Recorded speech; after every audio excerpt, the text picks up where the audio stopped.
ဘဝမှာဘယ်သူမှသာဝရအစဉ်ပြေနေတာလို့မရှိဘူးမြတ်စွာဘုရားတောင်မှအစဉ်မပြေတဲ့အခါရှိဆွမ်းမစားရတဲ့အခါရှိတယ်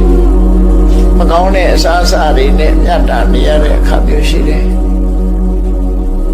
လူတို့ရဲ့ကြီးညိုလေးစားမှုကြိုးစုံမှုကိုခံရတဲ့အခါရှိတယ်လို့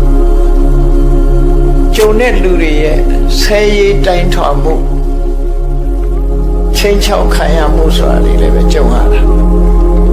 မြတ်စွာဘုရားကိုယ်တိုင်ကိုပဲအစင်မပြေမှုတွေဘဝမှာကြုံတွေ့ရအဲ့ဒီအစင်မပြေမှုတွေဟာဘဝကပေးတဲ့ဖန်တီးတဲ့ဒုက္ခတွေသာဖြစ်လို့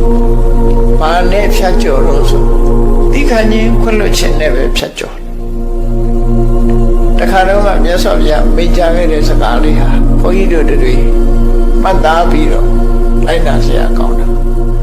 အဟနာကောဝသင်္ကမေသဗ္ဗတောပဋိတံတရအတိဝါကျံတိတိခိတံဒုတိလောဟိဘောဇနောဆိုတာအာဟာစစ်ပွဲဝင်တဲ့စစ်မျက်နှာရှေ့တန်းမှာဒီရှေ့တန်းကထွက်ပြီးတော့တိုက်ရတဲ့စစ်မြောင်ကြီးတို့ပဲစစ်ပွဲမှာရှေ့တန်းကနေပြီးတော့ထွက်ရတဲ့စစ်မြောင်ကြီးတို့ပဲ